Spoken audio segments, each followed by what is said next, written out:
Ano yung thoughts niyo dito? Of course, sa fake news, kaya nandito tayo, di ba? Mga journalists, mga mamamahayag, para ipalaganap ang katotohanan. Oo. Di ba? Tanggalin yung mga fake news, sa ganun yung mga kababayan natin, hindi mabiktima, hindi mapaniwala nito mga fake news na ito. Especially yung mga nakakatanda. Kasi ako, experience ko sa tatay ko eh.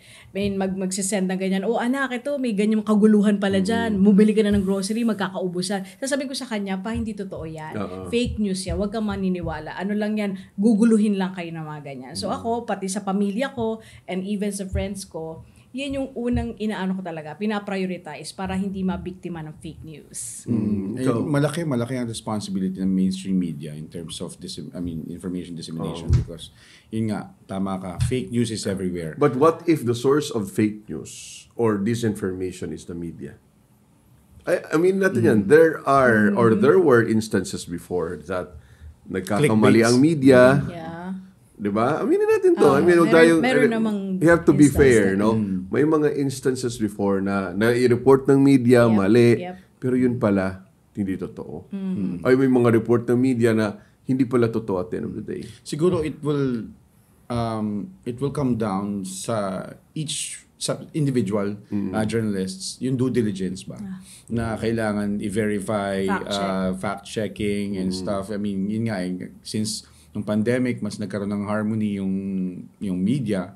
So, we can take that as an advantage para magkaisa, para labanan nga itong fake news kasi kahit saan eh. And there are even rumors na ito ay pinopondohan. Yeah. So, di ba ngayon, mahirap. Lalo na ngayon na mainit sa politika, di ba? Most of the issues, paunahan na pag-break na, si ganito involved, si ganito sisibakin. Di ba? Pa-iskupan yung alam naman natin kung sino yung mga nagre-report ng ganon. No? Pero lalo na sa online media, so ganon mas malala doon because sa totoo sila yung online media ngayon yung nag-iiskupan eh. Mas aggressive. Mas naging aggressive pagdating sa sinong mauuna. Correct. Kasi wala naman silang, kumbaga, hihintayin pa.